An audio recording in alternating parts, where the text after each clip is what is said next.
Welcome to The Exchange with KB with your host, Kirill Bensonov. Kirill talks to innovators and business leaders who share interesting stories of their success, overcoming challenges, and actionable advice you can learn from.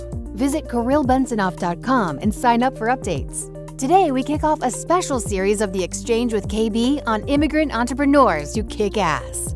Joining Kirill today is Alex Mashinsky, an immigrant serial entrepreneur and founder of 7 New York City-based startups, raising more than $1 billion and having exited at over $3 billion. Alex is the founder and CEO of the Celsius Network, which enables the next generation of lending and borrowing via crypto wallet for the fast-growing cryptocurrency community. And now, here's your host, KB. Hey everyone, I'm so happy to have Alex Mashinsky here. We're to kick off the Immigrants That Kick Ass series. Really glad to be talking with you, Alex. Welcome. Thanks for having me. Awesome, man. Yeah, let's start out. There's a lot to cover. Let's start out with a little bit of your background, if you don't mind. So, yeah, I think like you, I was born in the Ukraine, Chernovtsi, 1965, so it was a good year. My father was a refusnik, so he was like fighting with a communist. He believed all the Jews should live in Israel, and lost his job, and they took away his party red passport and his party membership, and he would sit in the basement with my grandfather and listen to Voice of America and dream about coming to Israel. And finally, 1972, they released us together with like 300,000 Jews that were all part of that exodus from Russia in the early 70s. So we landed in Israel, and a few months later, Yom Kippur, the big war started, and my mother was like screaming at my dad that he's trying to kill us all. So me and my sister were watching my family kind of go to war, just like at the same time that all the Arabs were trying to go to war with Israel. So how old were you at the time? I was 7. So I remember all the cars driving with their lights painted because they didn't want to give it away to the enemy. So they had to paint the lights on the car. It was a crazy time. And obviously missiles and tanks and just name it. We lived all the way in the north, so we were really close to the border. So I studied in Israel, did the military, and after the military, worked in Europe for a while, and then came to the United States in 1989. So that's the kind of the quick geographical history. So communism, socialism, and capitalism. I tried all 3 systems. That's amazing. Yeah. So communism would be the Soviet Union, socialism, I guess, Israel, and capitalism was U.S. Am I right? Yes, and now I'm working on the 4th system. So what Celsius is trying to do is really like what my company is trying to do is trying to really invent a 4th system that we think is working for the people instead of just working for the few people that can be successful in the capitalist environment. I mean, capitalism is great for people like me, but it doesn't work for 90% of the population that live day to day, check to check, paycheck to paycheck, can't pay their student loans. Having grown up with nothing, we came to Israel with nothing. Like my parents actually exchanged some rubles for money that was supposed to be given to them in Israel, and that was never given to them. So we really came with like zero. Everything, and even the little that we have was stolen from us. Somebody pocketed the shekels on your behalf, it sounds like. Yes. So I grew up understanding the value of money and understanding how hard it is to make it. Definitely didn't grow up with a silver spoon in my mouth. Sure. Could you talk a bit about, so you came to U.S. in 1989. That's actually, and our stories are fairly, somewhat similar. We didn't move to Israel, but my family left in 1989. We had actually my grandparents moved to the U.S. in the 70s, but not as early as you guys. I think they left in like 78 or 79, and they moved directly to the U.S. So then we followed them in 1989, and I was about 11 years old then. So a lot of similarities. We also exchanged rubles, and I think we did get our dollars. We came to U.S. with like $300, but I'd love to. So we came to the U.S. in 1989, and you did a bunch of other stuff before starting Celsius. Can you talk a bit about that? So I think my parents were very open-minded. I didn't want to go to school, so they allowed me to do all kind of other things. And so I had a business since I was 16, different businesses like building selling electronic equipment, fixing radios and TVs, and doing trading. Like I would buy things at the airports, the seaport airports in Israel, and sell them somewhere else and things like that. Then I was in the military for 3 years. I couldn't do much. So I was in counterintelligence, in the Air Force, a few other places. After the military, I tried to do actually international trade. So I was focused on, I was working out of Europe and doing commodity trading, physical commodities, sugar, urea, things like that, sodium cyanide. Only when I came to the States, I decided to focus on the technical stuff, like more, the internet and voice communications. In 1994, I wrote the patents and built the first VoIP gateway, voice over IP. Started a company called Immigrant. We raised over $300 million, took it public. It was worth over $1 billion on NASDAQ, listed on the NASDAQ Stock Exchange. I was CEO of the company for a while, then was on the board for another 10 years. And also started another company called Transit Wireless. So that's a company that provides wireless services on your phone when you go into the subway. So about 8 million people use it every day, right? You get Wi-Fi and LTE or 4G services on your phone. So that's my company. And again, the service is free to the people, just like voice over IP. And we got the phone companies to pay for it. So I like when we do well and do good at the same time. So here, VoIP was great because I remember in Russia, we used to pay $3 a minute to call the United States or Israel, and now it's free, right? Like this phone call right now, or this communication we're having is voice over IP. So that was a great achievement, I think, for humanity to kind of free voice and to enable everybody to talk to anyone else. And same thing with the subways. I mean, for 100 years, there was no connectivity in the underground. You had to use a payphone from Verizon if you wanted to call somebody, which was ridiculous. And when everybody had a cell phone in their pocket, so I decided to do something about that. Also started GroundLink. GroundLink is like Uber before Uber. So we started like 5 years before Uber. We were in hundreds of countries when Uber was just in San Francisco, but we weren't smart enough to subsidize the prices and lose $14 billion over 10 years. We actually had a profitable business. So, and is that around? Is that company still around? Yeah, you can use it. It's an app called GroundLink, and it works just like Uber. They copied us pretty good. And I learned a pretty good lesson that it really, and it's the same lesson with voice over IP, right? It doesn't matter who's the first guy. It matters who's the last guy. Right. Who's the last person to make it scale and make it a big success. Have your roles in these companies, I mean, are you an engineer or are you more on the business side? What do you consider yourself? So I'm usually the founder, the inventor, the creator. I then usually also act as CEO. So I would run the company. I usually like the up to 100 employees. I think that's much more fun. But before Celsius, I ran a public company, Novotel Wireless, with 1,500 employees. So I can do both, but I think it's much more fun to do the early stage and be creating stuff that solves big problems. Yeah, absolutely.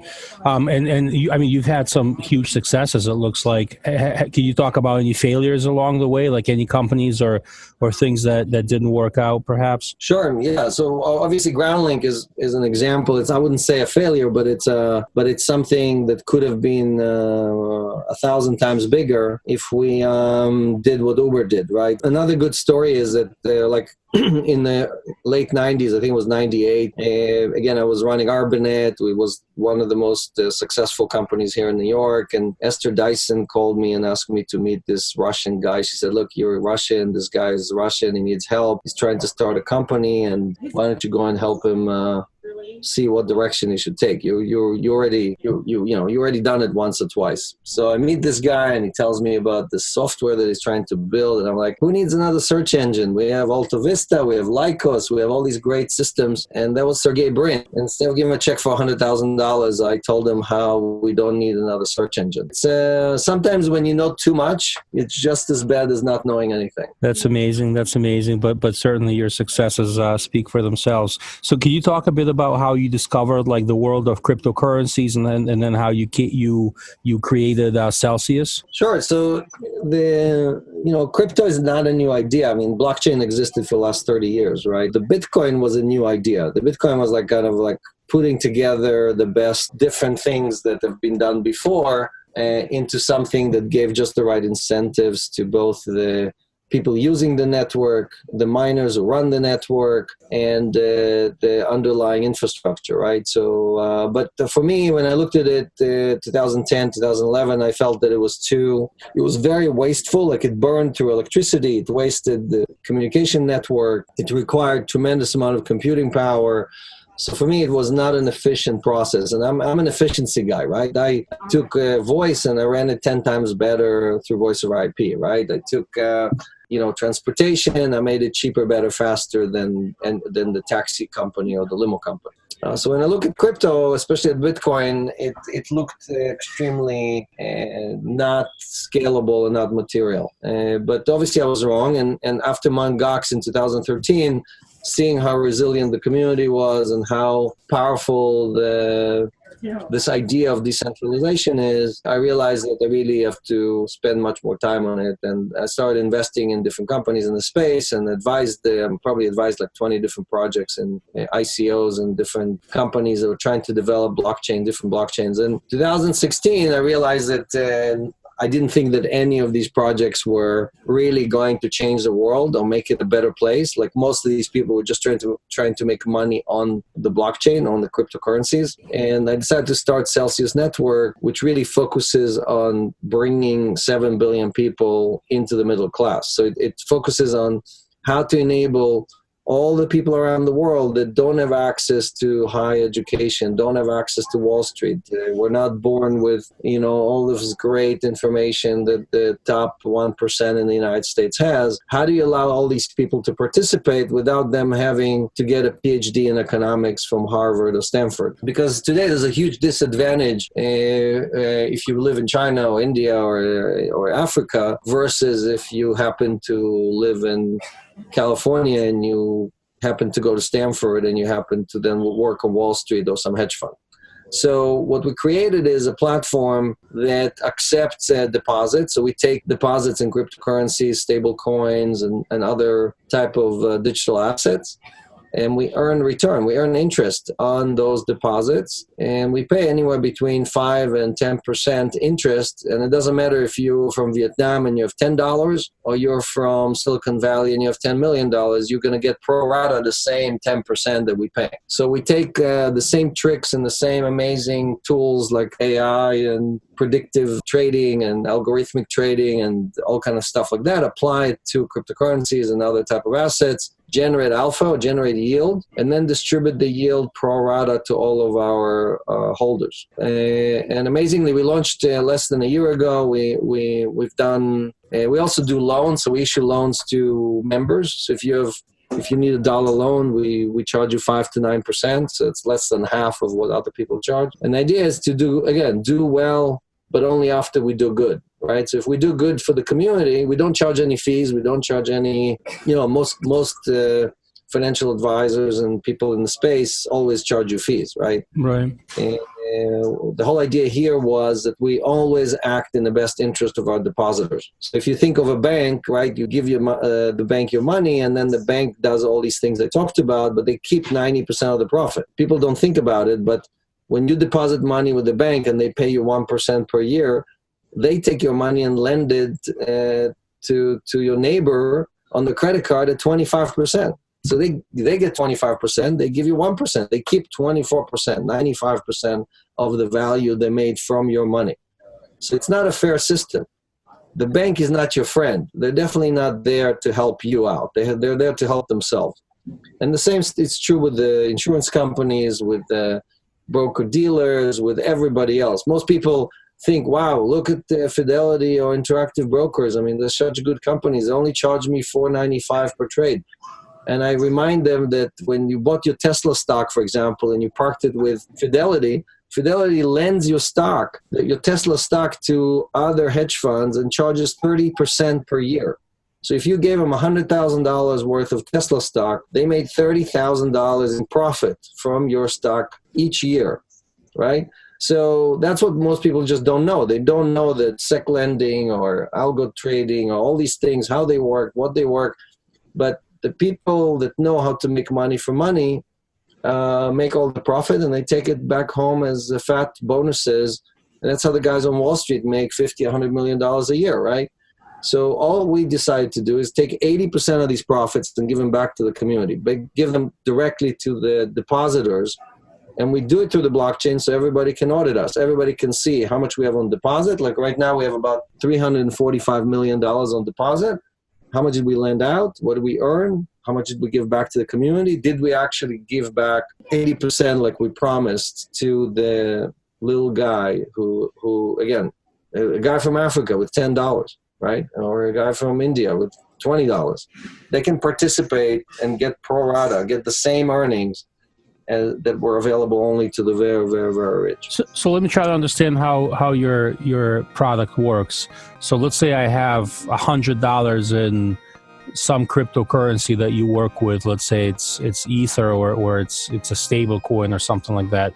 I can stake it or lend it to give it to you guys. I presume that involved me sending it to another wallet. Is that right? So yeah, so we have a wallet that accepts all these different forms, but really there's like three forms of digital currencies, right? So there is the Bitcoin and Ether, which are very volatile, right? So only, like, I would not recommend those to the average Joe. Maybe put a little bit, like maybe put 5% of your money into Bitcoin, right? I wouldn't recommend people to put half of their money into Bitcoin or Ethereum. And then there is stable coins. Those are very, very stable currencies, meaning you can take dollars, you can convert your dollars into stable coin, like, for example, USDC or TUSD or Paxos, right? And so those are all, you put $1, they give you a token that is worth exactly $1. It's worth $1 today. It's going to be worth $1 tomorrow. It will be worth $1 a year from now. You can always withdraw, exchange back your token for $1. If you give us those tokens, we know how to make 8, 9, 10% per year return on those tokens. So you can just convert your dollars into a stable coin. You still have dollars, right? They earn 10%. When you need your money out, you can just take them out, or you can just take the interest out, right? Or you can just let it accumulate and make more money on your money.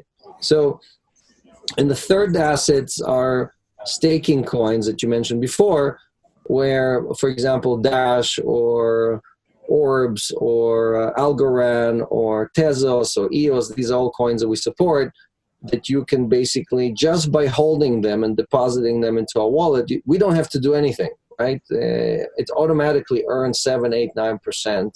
We just happen to give that to you. But if you bought the same coins on Binance or some other exchange, they don't give that a yield to you. They keep it to themselves. So a lot of people that own these coins like Dash don't know that they can stake them and earn 7%. But with Celsius, you automatically earn 7% because we always act in the best interest of our community, right? So for us, it's like natural that we will be giving almost all of it back to our depositor. Right. So you guys, so whatever money you make, let's say you make $100 in these, I presume, spread between what you have to pay for interest versus what you make using one of the activities you described, and 80% of that goes back to people who deposit, or how does that work?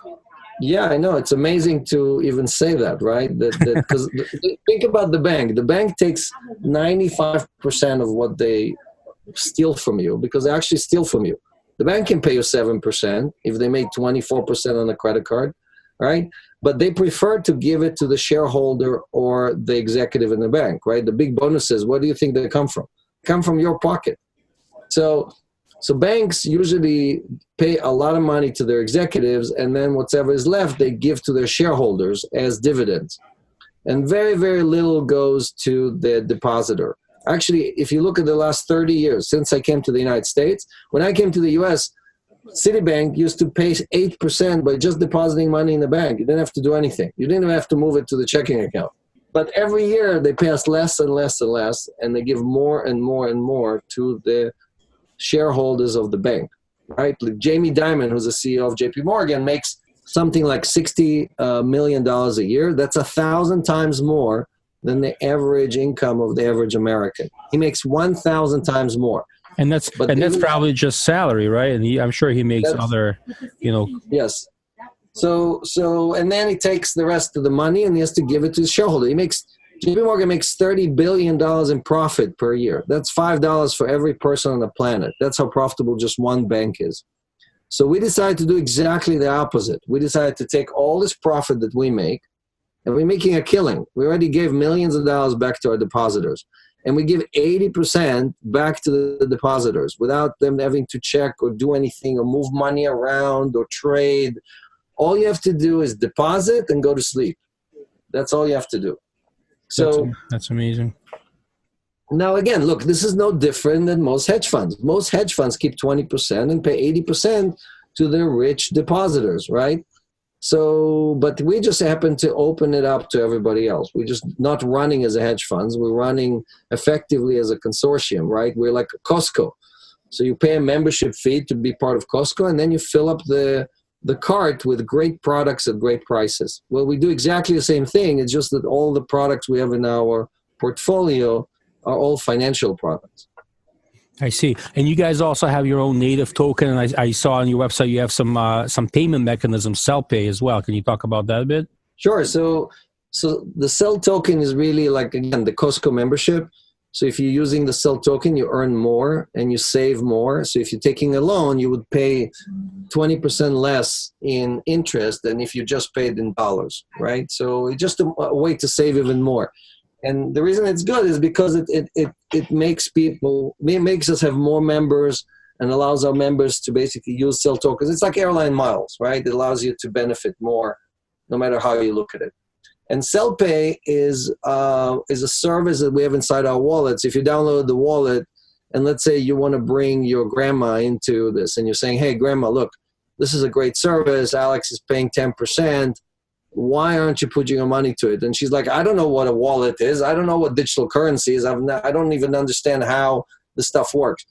With CellPay, you can send her or create a wallet for her or send her digital currencies without her even having to know what Bitcoin is, how it works, and so on, because it automatically creates an address, automatically creates a wallet, and you can use SMS or WhatsApp or an email to send her a link so she can basically join the digital revolution, right? Join the decentralization that's going to change all of our lives. Because just like voice over IP changed the world and make it free, money over IP or MoIP is going to make financial services free. So I'm just taking us from VoIP to MoIP. That's amazing. One thing I thought of while you're talking is I personally feel great about being in this space because of a visionary like you. I mean, you have kind of have seen trends, it looks like, before they fully started, like with GroundLink and with the VoIP companies. I mean, these were trends that you saw, and this, the crypto blockchain movement or trend is I guess another one that you consider a game changer. Yeah, look, being a futurist or living in the future, everybody thinks it's so much fun, but frankly, it's very lonely there. I'm there all by myself. I live in the future. I live 5 years from now, but there's no one else there with me, you know? So part of what I do every day is build bridges of how to bring people into the future, because frankly, the future is here already. We're just all ignoring it. We're all trying to say, no, this Bitcoin is a scam. This whole idea of digital currencies or blockchain is just a bad idea. It's all speculators or anarchists that are playing with it. That has nothing to do with me. What that has to do with my financials or my independent, financial independence, right? And that's what people don't understand, that the opportunity, just like anything could be used for a good thing or a bad thing. Yes, you can use a blockchain for a bad thing, but the opportunity to use it for a good thing can change the entire world. And that's what I'm trying to do. I'm trying to really take it to the masses, explain to them, show them the way. And it really doesn't matter if I'm the guy who finishes first or finishes last. Sometimes I finish first and sometimes I finish last. What matters is that we're making the world a better place. Sure. No, that's a great mission. What do you think? I mean, there's a number of different people that advocate, for cryptocurrency, and I think some you mentioned having you don't recommend having 50% of one's savings in Bitcoin, let's say, or another crypto. Somebody like Anthony Pompliano, I just was listening to his podcast recently, and he said himself, like, I have 50% of my savings in Bitcoin, which is great. Everyone makes their own decisions, and obviously he's well versed in what he does. But you guys approach it a little bit different. I mean, do you think that for those people out in India or in developing countries or even in the U.S. that may be kind of still saving money and whatnot, do you think that investing directly in these volatile cryptos is an option? And should people be looking at that, or doing something like what you guys are doing, where you could buy a stable coin perhaps and invest and make a yield that's more or less steady, but there may not be like a 10x potential? That's another way of still making money, but a different one. I mean, what should people be looking at? Where should they be thinking about? So first, look, Pump is a great guy. I was on his podcast just a few months ago. So if you missed it, you should listen to it as well. And he's a professional, right? I mean, he done money management and investing his entire life. So for him, that's what he does every day. For almost everybody who listens to this podcast, they don't do this every day. They wouldn't know where to start, or they wouldn't be able to make the right decisions, right? So that's why I don't recommend for the average Joe to put half of their money in Bitcoin, right? So because the average person, I'm sure Pump didn't sell his Bitcoin when it went down to 4,000, but the average person will be selling their Bitcoin because they'll be like, oh my God, it's going down to zero and I can't afford it, so I'm just going to cut my losses here. And they'll always sell at the worst time possible, right?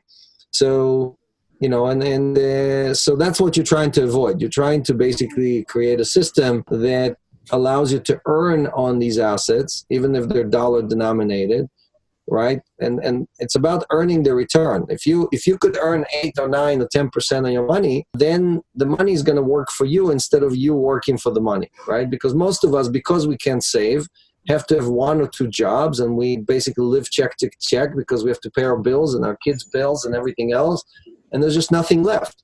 But even if there was anything left, if it's earning 2% and inflation is 3%, then you're losing money on your money, even if you're earning 2%, right? The banks basically and the Fed have basically stole our future from us, right? The Fed have lowered the rates, and the bank intentionally are not paying us, even though they can. The banks can pay you 7 and 8% and still be profitable, but they don't have to. You see, right. If you think about voice over IP and you think about what happened, right? We all used to use AT&T, right? And we used to pay AT&T $3 a minute. And it's not that AT&T started charging us less because of voice over IP. It's that we all left AT&T. We all started using Skype and WhatsApp and Zoom and other programs. And when we left AT&T, only then they lowered the rates. Right? Only then they said, okay, fine. Here, unlimited on your phone for $40 a month. So the same thing with banks.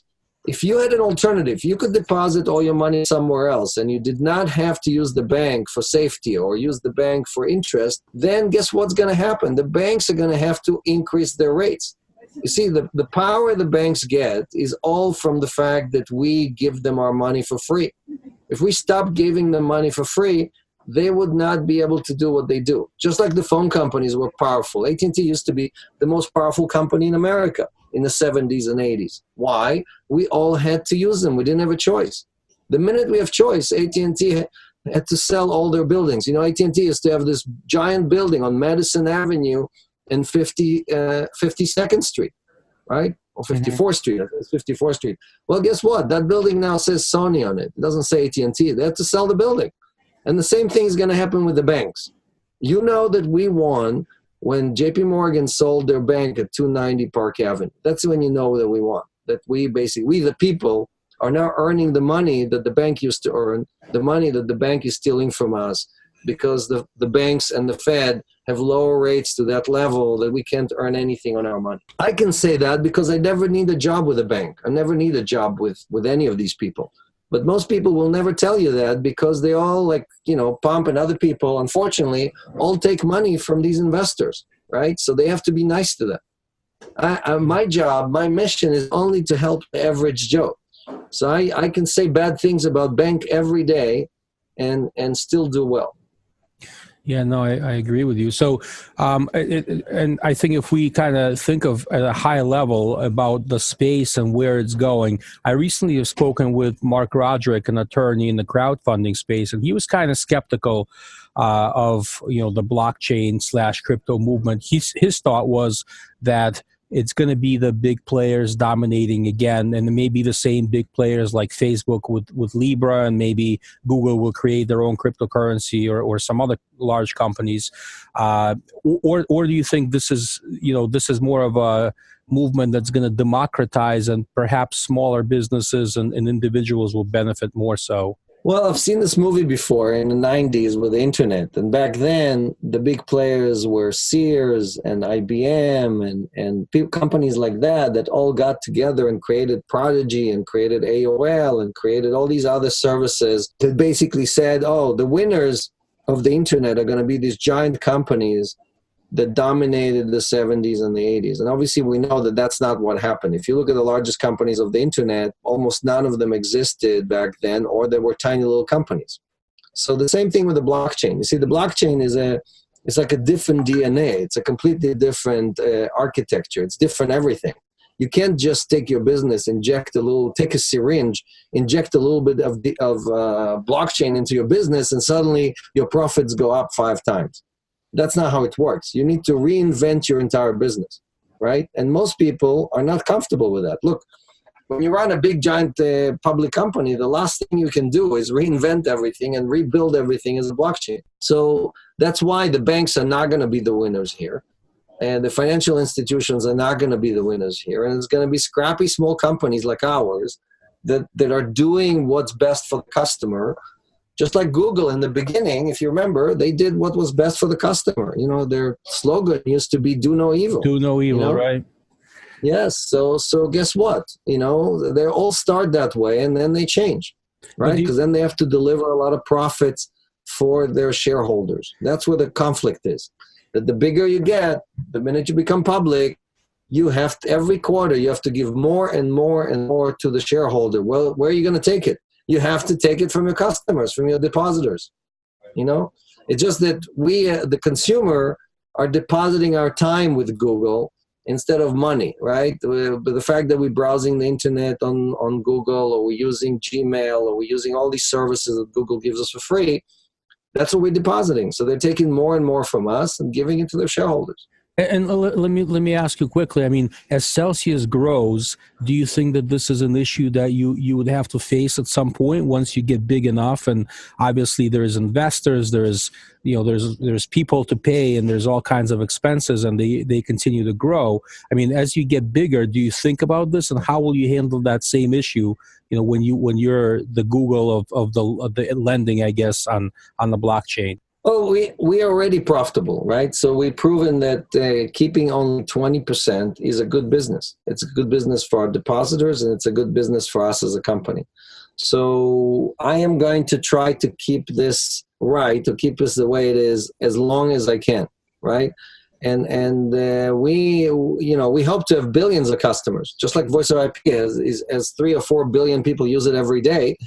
And the idea here is that people, 3 or 4 or 5 billion people will use Celsius every day. And as long as we're giving them 80% of what we make, we will do well and they will do well. So this model scales very, very well in a win-win relationship between all the different participants.